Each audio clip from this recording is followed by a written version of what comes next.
रहे हैं उस पे भी नज़र डालते हैं और उसका जो सारा डिटेल्स है हमें रविंदर बताएंगे। रविंदर।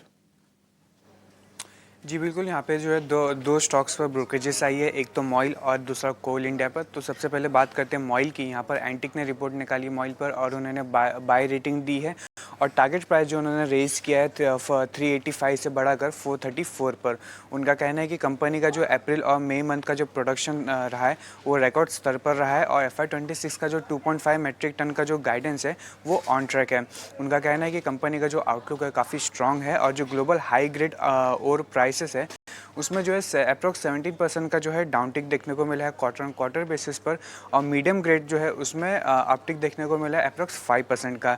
उनका कहना है कि हायर कैपेक्स आउटले जो है उसके चलते कंपनी का जो वॉल्यूम है उसमें इंक्रीज देखने को मिल सकता है। अब दूसरे स्टॉक की बात करें तो कोल इंडिया है, जहाँ पर नोवामा ने नोट निकाला है कोल इंडिया पर और उन्होंने जो है डाउनग्रेड किया है स्टॉक को रेड्यूस पर और टारगेट प्राइस जो है 405 से जो है घटाकर 367 पर रखा है, जहाँ पे उनका कहना है कि कोल इंडिया का जो सेल्स वॉल्यूम है उसमें अप्रॉक्स 4.7% की जो है गिरावट देखने को मिली है ईयर ऑन ईयर बेसिस पर अप्रैल और मई मंथ में।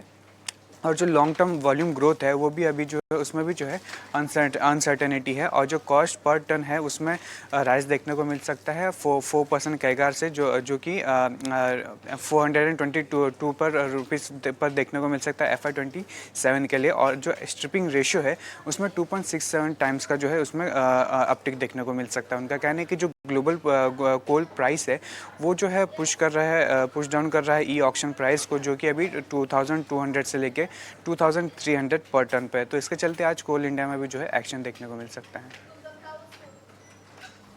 बिल्कुल रविंदर, बहुत शुक्रिया आपका ये सारी ब्रोकरेज रिपोर्ट्स हमें बताने के लिए। तो हमारे दोनों एक्सपर्ट्स शरण और किरण की तरफ से कुल मिलाकर 5 कॉल्स खरीदारी की खबरों वाले शेयर्स में ढेर सारे थीम्स और स्टॉक्स एक्सचेंज एंसिलरी पर MCX पर खास तौर से नजर रखिएगा। इसके अलावा क्रूड रिलेटेड स्पेसेस, क्योंकि कच्चे तेल की चाल में जबरदस्त उबाल देखने को मिला है। Impact oil refiners, oil marketing, oil producers, exploration, ये सारे पॉकेट्स में और साथ ही FMCG जैसे स्टॉक्स हैं, FMCG जैसे सेक्टर्स हैं जिस पर आपकी नजर होनी चाहिए। सेक्टोरल चॉर्निंग काफी ज्यादा हो रही है और इसी के चलते स्टॉक स्पेसिफिक मूव्स के साथ साथ सेक्टर स्पेसिफिक मूव्स की बात भी लगातार हम आपके सामने रख रहे हैं। जहां सेक्टर्स की बात हो रही है, लॉन्ग टर्म प्ले की बात पर भी नजर होनी चाहिए। टेक्निकल कॉल्स हम लगातार आपको दे रहे हैं, लेकिन फंडामेंटल नजरिया बाजार पर अपना शेयर करने के लिए अब हमारे साथ मयूरेश जोशी भी जुड़ गए हैं। आइए उनका स्वागत करते हैं। मयूरेश, गुड मॉर्निंग, स्वागत है आपका ET नाउ स्वदेश पर। और सबसे पहले तो ग्लोबल फ्रंट पर ही जो काफ़ी कुछ हो रहा है उस पर आपसे आपकी राय जानना चाहूँगी। कल टुवर्ड्स क्लोजिंग हमने एक खबर भी चलाई थी और इलॉन मस्क की तरफ से जो ट्वीट था वो हमने दिखाया था और ये कहा था कि इलॉन मस्क का ये कहना है कि my tweets and my suggestions on Donald Trump I regret went too far. और उसके बाद ऑफ कोर्स उस ट्वीट पर भी कई सारे कमेंट्स आना शुरू हो चुके थे। अब आज सुबह की ही बात देखिए, US और चाइना के बीच ट्रेड टॉक्स में सहमति की बात आ रही है। US और ट्रंप जो है बढ़ चढ़कर इस पर बातचीत करें, लेकिन चाइना की तरफ से क्लैरिटी आना, आधिकारिक तौर पर कुछ अनाउंसमेंट्स होना बाकी है। I think there are a lot of caveats. Mayuresh, कैसे देख रहे हैं ग्लोबल सेटअप को आप, because it is eventually going to affect us. बिल्कुल। Morning Manasi, morning Sharad, morning Abhishek का। नहीं तो जो आप ट्रम्प साहब की वो ट्वीट की बात कर रहे हैं उसमें एक बहुत इंटरेस्टिंग रिप्लाई था कि Elon is no longer Trump's X. तो आई थिंक वो बहुत फनी लगा in terms of user reactions as well.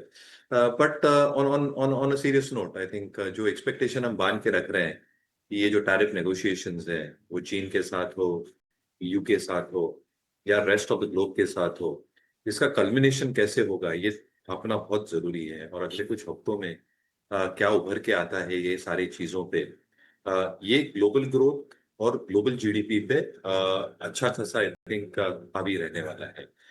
If there is a reasonable negotiation that happens China के साथ, EU के साथ, रेस्ट ऑफ द ग्लोब के साथ, जो एक डर या खतरा है ग्लोबल ग्रोथ या ग्लोबल GDP को लेके, माइक्रो अर्निंग्स को लेके ग्लोबली एज वेल, वो थोड़ा टल सकता है। There is some element of sanity कि सेकेंड हाफ में थोड़ी ग्लोबल मैक्रो लेवल पर सैनिटी वापस आ जाए। Inflation again is a little bit of a sticky issue, but वो भी नंबर्स थोड़े ठीक ठाक आए हैं। प्राइमरीली क्योंकि एनर्जी प्राइसेस अच्छे खासे आई थिंक कम हो चुके हैं, are expected to remain on the lower side. और इसलिए आई थिंक कोर इन्फ्लेशन कैसे मूव होता है ग्लोबली बहुत इंपॉर्टेंट है क्योंकि उस पे जो बॉन्ड यील्ड्स की मूवमेंट है वो निर्भर होगी।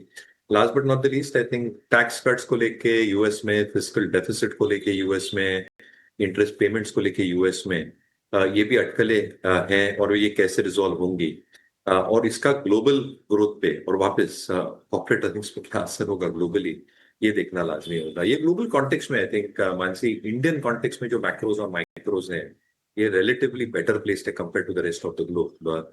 मैक्रो वाइज आज हम जो देख रहे हैं, क्रूड की गिरावट, क्रूड और ट्रेड डेफिसिट को अच्छी खासी हेल्प करती है इंडियन कॉन्टेक्स्ट में। जो हम उम्मीद लगाए बैठे हैं, आरबीआई ने जो लिक्विडिटी दी है, रेट कट दिए हैं, गवर्नमेंट का जो केपेक्स हो रहा है, जो टैक्स कलेक्शंस के नंबर्स आ रहे हैं, I think Indian macros are looking sound stable as we speak. जहां तक माइक्रोज या कॉर्पोरेट अर्निंग्स का सवाल रहा है इंडियन कॉन्टेक्स्ट में, उम्मीद यही है कि ये तिमाही और अगले तिमाही में एक बेस बिल्डिंग क्वार्टर हो सकता है। और क्योंकि इतनी इनिशिएटिव्स हो गए हैं मैक्रो लेवल पे, माइक्रो लेवल पे भी जो एक्सपेक्टेशन है of consumption coming back, GDP expected to grow reasonably better this year as well compared to the rest of the globe.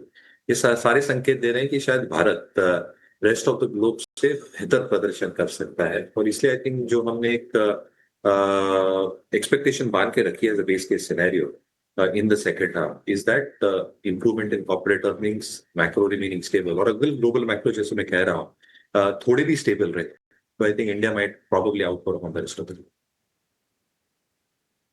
Lot to digest. भारतीय बाजार